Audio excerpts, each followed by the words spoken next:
speaking about being in the zone and performing, Mmusi Maimane was elected DA leader over the weekend. And that man can deliver a speech. What an eloquent man. I do not care what you say about him, that man knows how to talk. He does. Right? Yeah. Charismatic, eloquent. Totally. On point. Face. In fact, he's been called the Obama of South Africa. I mean, simply because of the way that he delivers his speech. But let's be honest, is that enough to lead the opposition? Is it enough to challenge the president? Is it enough to want to be the next government? I don't think it's enough to just be the Obama of speeches, because that's basically what he is. He's just delivering really good speeches. It's how he executes the plans that he has for the country that will really be the test maker, and how he also talks to our president. I mean, that's another thing. Like, you have to be respectful. I mean, our president, he has issues. He's got a little bit of something. But I mean, you have to still be respectful to somebody in a higher authority than you are. And I don't know if he's going to pull a Malema in that regard and just be like, you've done this and this and this and this and this wrong, and not necessarily put anything into action. But what's the alternative when the person above you in a position of power is almost untouchable and surrounded by people who won't let you touch him? What's the alternative? I don't have the answer. I think that strategically putting him there as the face of the DA, I think he's the first black elected face of the DA. Black leader of the DA. I think that is a strategic, Definitely. beautiful strategic play, because if you look at the black middle class or the aspirational people who want to, you know, be like him or be just as charismatic and eloquent and educated and intelligent and all of that, they see him as something to strive towards. And if he says that him and his party can, you know, help deliver all of that, then they're going to get those votes from those people as well. And the truth of the matter is that there are many South Africans who just don't want to vote in a party with a white leader. Yeah. And I think that that type of fear is understandable. Perhaps not justified, but understandable. And the face of Maimane as the DA is certainly, you know, in many analysts' opinion, a good thing.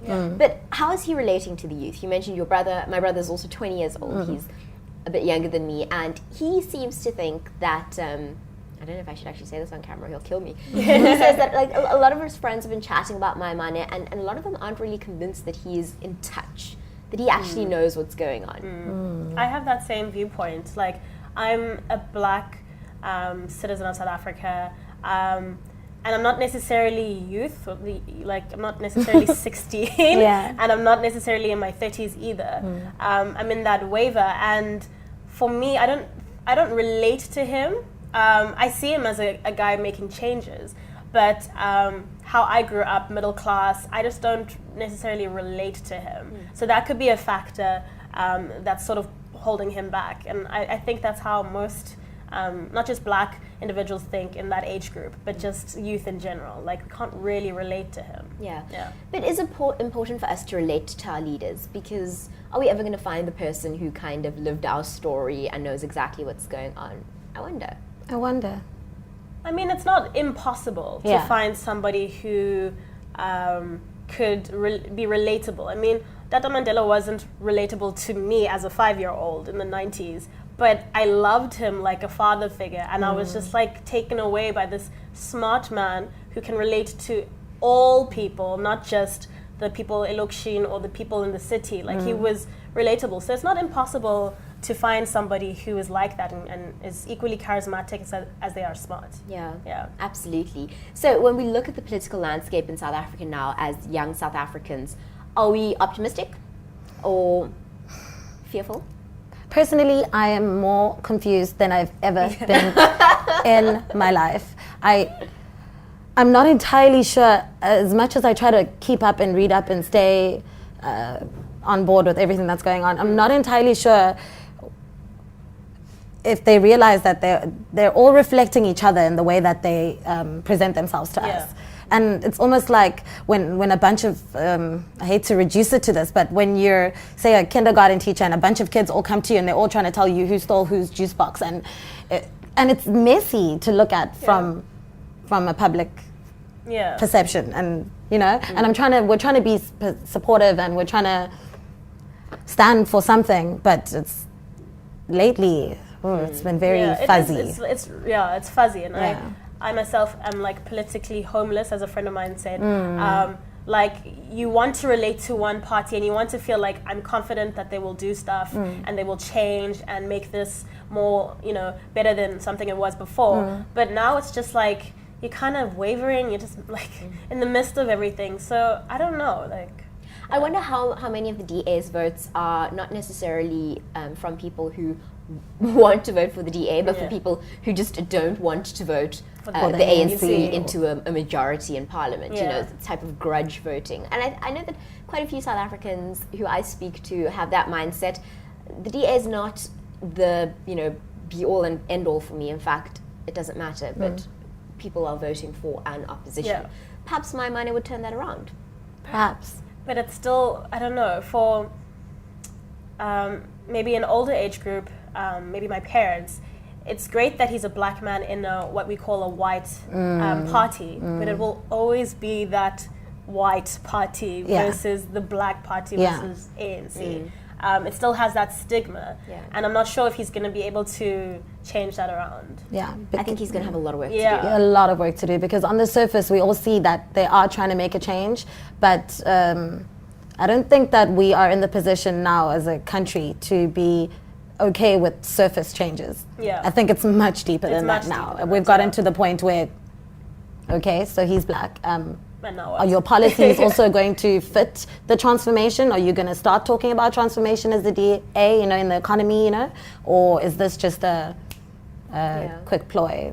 Well, one of the encouraging things that he did say was that often and in the past, the DA have pointed out what the ANC was doing wrong. Now the DA needs to move forward and say, but here's what we can do.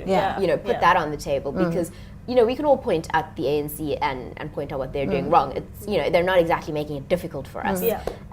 But the DA needs to now come out and say, but here's the viable alternative. And I've also noticed, especially when reading that article, I noticed that the DA kept talking about like protecting the Constitution and all of that.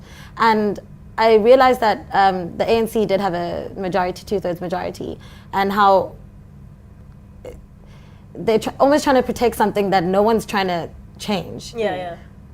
Which, if that's the one thing that you're standing for the most at the forefront of your campaign, can you come at us with, something more revolutionary, something that'll actually let the people back you up? You know what I'm saying? Because they really are missing that whole backing support. I would like to be part of a revolution, if I can call it that. Like, it would be so historical, especially as what women can do now in politics and things like that. And I'm just not finding myself even inspired to, could that also be something that they're lacking, is inspiration, trying to motivate the people. Yeah. Now, speaking of women in politics, Helen Zille just bowed out, and people have called her all sorts of names, and she's gotten into some ridiculous fights with people on Twitter. We won't even go there. But she's done a lot for, I think, women in South African politics, and not just Helen Zille. I think if you have a look at how many women we have represented in our government as ministers, MPs, we're doing okay. I'm really proud to be South African, knowing that there's so many women in positions of power. And there's still people in the youth who are also interested in becoming part of politics, which is great, because I know a lot of youth that is not interested in being part of politics at all. They don't even want to know what's happening. So it's inspiring to see that women of a young age are also want to be part of a movement. So that's great. Yeah, absolutely. So if you could pick anybody who isn't a politician to lead a party that you could get behind, who would it be? Anybody. Anybody at all. The answer is so obvious, but I don't want to be so obvious. Well, I would pick Beyonce. Oh my God, me too. Oh my God, yes, Beyonce. I would vote for her. But what does Beyonce not win, though? Can she just not win something this one time? I want her to be president of the world. Yeah. It's going to be messy. It's going to be beautiful. It's going to be messy. It's the only way that we can salvage what's left of our humanity. I completely agree. You wouldn't vote for Beyonce? Hey, the Beehive is watching, so yeah, that's always watching. I'm gonna say yes.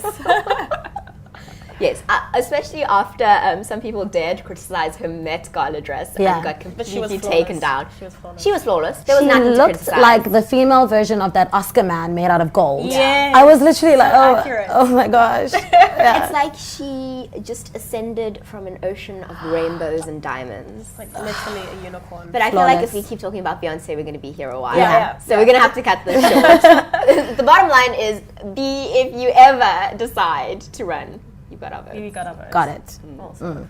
Girls, thank you so much for Thank joining you me for today. having Thank you us. for It was having great. us. It was fun.